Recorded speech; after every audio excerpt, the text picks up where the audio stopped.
আমাৰ ছাত্ৰ ছাত্ৰীসকল অৱশেষত তোমালোকৰ পৰীক্ষাৰ ৰিজাল্টৰ খবৰ আহি গ'ল তোমালোকৰ অফিচিয়েল আহি গৈছে নিউজপেপাৰ আমাৰ যদি এডুকেশ্যন মিনিষ্টাৰে তেখেতে জনাই দিছে টুইটাৰ হেণ্ডেল তেখেতে জনাই দিছে গতিকে তোমালোকে বহুত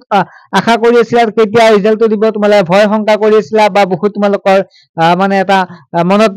ভাৱ এটা আহি আছিল পৰীক্ষা কেতিয়া দিব আৰু অৱশেষত আহি গ'ল অহা কাইলৈ তোমালোকৰ ৰিজাল্ট দিব ছাত্ৰ ছাত্ৰীসকল কি লিখা আছে চোৱা এই যে এটা পৰ্টেল হয় পৰ্টেল লিখা আছে তোমালোকে education minister Ranoj Pegu on Wednesday said that the Assam Higher Secondary Education Council will release the result for the higher secondary HS examination on Thursday 9 May তোমালোকক ৰেনুজ পেগুৱে যেটো আমাৰ এডুকেশ্যন মিনিষ্টাৰে জনাই দিছে যে বুধবাৰে জনাই দিছে আৰু আজি জনাই দিছে তোমালোকৰ অহা কাইলৈ ৰিজাল্ট দিব তোমালোকৰ যেটো আসাম হায়াৰ সেকেন্ডাৰী এডুকেশ্যন কাউন্সিলে তোমালোকৰ 9 বজাত তোমালোকে ৰিজাল্ট পাই যাবা ছাত্ৰছাত্ৰীসকল 9 বজাত পাই যাবা কিমান ছাত্ৰছাত্ৰী দিছে চাও তেনেহলে 2,80,216 গৰাকী ছাত্ৰছাত্ৰী এই পৰীক্ষাটোত অৱতীৰ্ণ হৈছিল আৰু 1,39,486 গৰাকী ছাত্ৰছাত্ৰী মেল আছিল অৰ্থাৎ পুৰুষ আছিল ল'ৰা আছিল আৰু 1,42,732 গৰাকী